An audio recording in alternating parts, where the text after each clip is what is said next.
Hi, I'm Thomas Markson, and this is my latest artwork called The Bleeding Barber Pole. And it involves liquid and a revolving part, being the barber pole itself.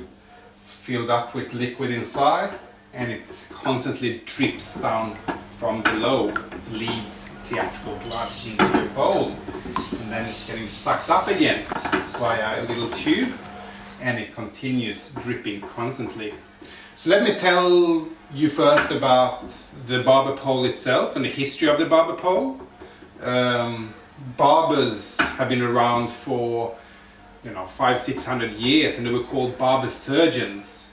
And you actually went to them not only to get haircuts and shaves, but also to get cured from illness. And the most common remedy they assisted with was to bleed you with bloodletting, either with leeches or more commonly just cut you on the arm, and you actually had to bleed out about a pint of blood into your bowl, and supposedly you would feel better afterwards.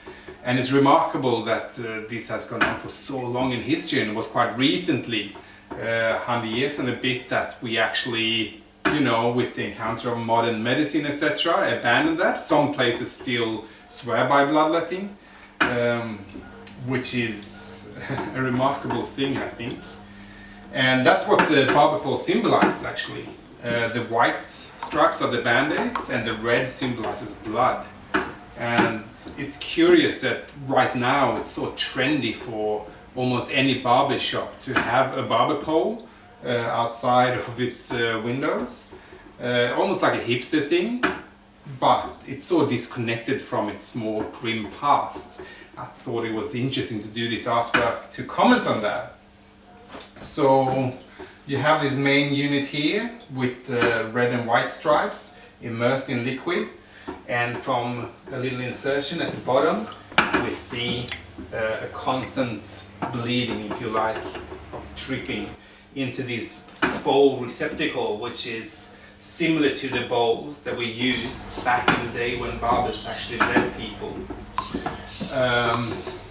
And I wanted to almost deconstruct the barber pole and put it almost in a modern medicine context to show how bizarre it is. So I stuck with the more white hospital wall colors, and having a quite sterile execution of it all, with these tubes going down almost like a drip. But then you still have the central element of the barber pole itself being a vehicle for bloodletting, essentially. So yes, that is my artwork, The Bleeding Barber Pole.